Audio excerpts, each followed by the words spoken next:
Goodwill chapter தான் பார்த்துட்டு வரோம். 12th accountancy 4th chapter. So இந்த சாப்டர்ல இதுவரைக்கும் நம்ம வந்துட்டு 9 சம்ஸ் பார்த்துட்டோம். இந்த வீடியோல நம்ம இல்லஸ்ட்ரேஷன் நம்பர் 10 பத்தி தான் டிஸ்கஸ் பண்ண போறோம். ஃபர்ஸ்ட் ஆஃப் ஆல் கொஸ்டின் என்னன்னு ரீட் பண்ணிடலாம். கொஸ்டின் என்ன கொடுத்துருக்காங்கன்னா, from the following information come with the value of goodwill by capitalising super profit மெத்தட்னு சொல்லி கொடுத்துருக்காங்க. நம்ம கேபிட்டல் எம்ப்ளாய்ட் 4 lakhs சொல்லியிருக்காங்க. நார்மல் ரேட் ஆஃப் ரிட்டர்ன் 10% சொல்லியிருக்காங்க.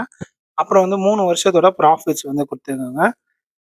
ஆவரேஜ் ப்ராஃபிட் கண்டுபிடிக்க நமக்கு ப்ராஃபிட்ஸ் தேவை. இங்கே 3 வருஷம் சொல்லியிருக்காங்க. 62,000, 61,000, 63,000 சொல்லிட்டு 3 வருஷத்தோட ப்ராஃபிட் சொல்லியிருக்காங்க. ஸோ ஆவரேஜ் ப்ராஃபிட்னாலே total profit divided by number of years தான். ஸோ இந்த 3 வருஷத்தோட நம்பர்ஸ் எழுதிக்கிறோம், டிவைடட் பை 3 போட்டுக்கிறோம்.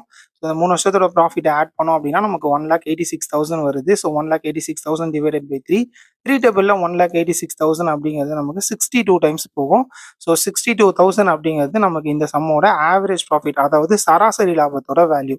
நெக்ஸ்ட் வந்து நார்மல் ப்ராஃபிட் கண்டுபிடிக்கணும். அதுக்கான ஃபார்முலா வந்து பார்த்தீங்கன்னா capital employed into normal rate of return. சாதாரண லாபம் கண்டுபிடிக்கணும்னா அதுக்கான ஃபார்முலா பயன்படுத்தப்பட்ட முதல் இன்டூ சாதாரண லாப விகிதம். ஸோ இந்த சம்மை பொறுத்த வரைக்கும் நமக்கு பயன்படுத்தப்பட்ட முதல், அதாவது கேபிட்டல் எம்ப்ளாய்ட் 4 lakhs சொல்லியிருக்காங்க. நார்மல் ரேட் ஆஃப் ரிட்டர்ன் 10% சொல்லியிருக்காங்க. So 4 lakh into 10 divided by 100 போடுறோம். ஸோ 0க்கு 0 நம்ம கேன்சல் பண்ணிட்டோம் அப்படின்னா நமக்கு பேலன்ஸ் வந்துட்டு 40,000 நிற்கும். இந்த 40,000 தான் நமக்கு நார்மல் ப்ராஃபிட்டோட வேல்யூ. So next super profit. Super profit is equal to average profit minus normal profit, அதாவது சராசரி லாபம் மைனஸ் சாதாரண லாபம் தான் உயர் லாபமோட formula.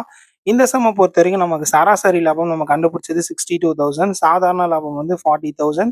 So average profit 62,000 minus normal profit 40,000 minus பண்ணோம் அப்படின்னா நமக்கு கிடைக்கிற வேல்யூ வந்துட்டு 22,000. இந்த 22,000 தான் சூப்பர் ப்ராஃபிட்டோட வேல்யூ. இது வந்து கேபிட்டலைசிங் சூப்பர் ப்ராஃபிட் மெத்தட்னு சொல்லியிருக்காங்க. ஸோ குட்விலோட ஃபார்முலா மட்டும் மாறும். அது என்ன அப்படின்னா super profit divided by normal rate of return into 100.